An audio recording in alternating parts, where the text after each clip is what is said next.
তাহলে দেখেন ধান ক্ষেতের মাঝখান দিয়ে আমরা যাচ্ছি।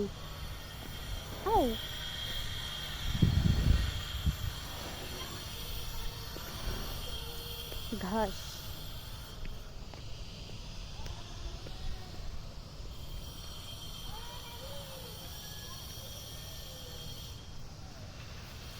দেখেন গাইস, এগুলো কি পাতা জানি না,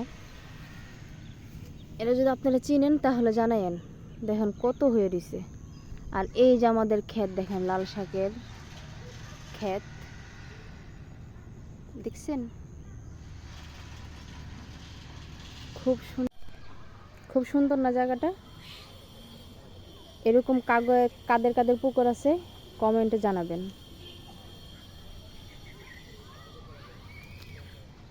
ছোটবেলা অনেক খেলছিলাম এখানে, অনেক গোসল করছি, অনেক খেলাধুলা করছি, অনেক করছি।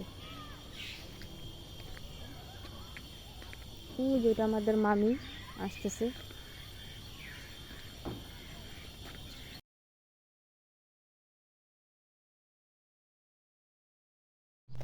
এটা আমাদের পুকুর, আমাদের গ্রামের বাড়ি।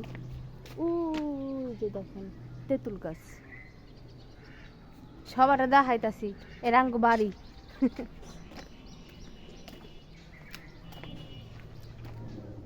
গ্রামে মজাই আলাদা, একটা অন্যরকম মজা। খুব সুন্দর জায়গা,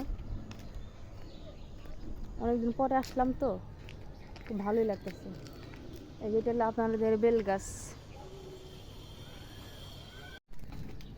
বাড়ির মধ্যে যেতেছে, মাইমুড়ি খামো নাকি আল্লাহই জানে।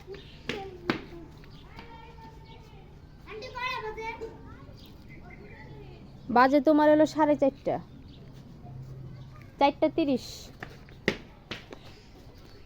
দেখেন আমাদের পুকুর পার, এটা আমাদের বাড়িতে আসছি। এই যে আমাদের হাঁস।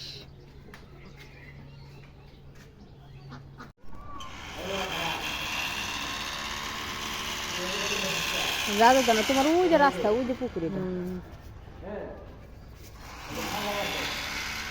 তোমার এই পাতাগুলো খুব সুন্দর লাগছে, সুন্দর লাগছে।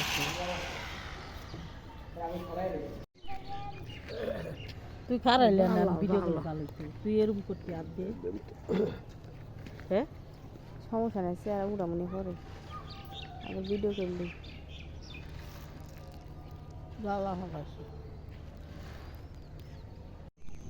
ধান ক্ষেতের মাঝখানে বৈশা রয়েছি, আইলের মাঝখানে।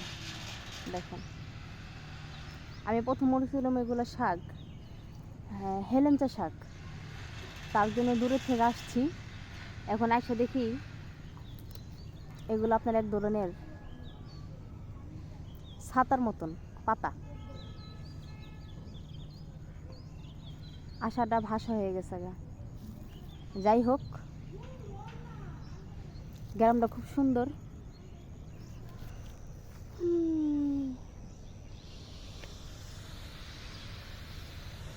ওদিকে আর যাওয়ার কোনো জায়গা নাই, চলে যাই বাসায়।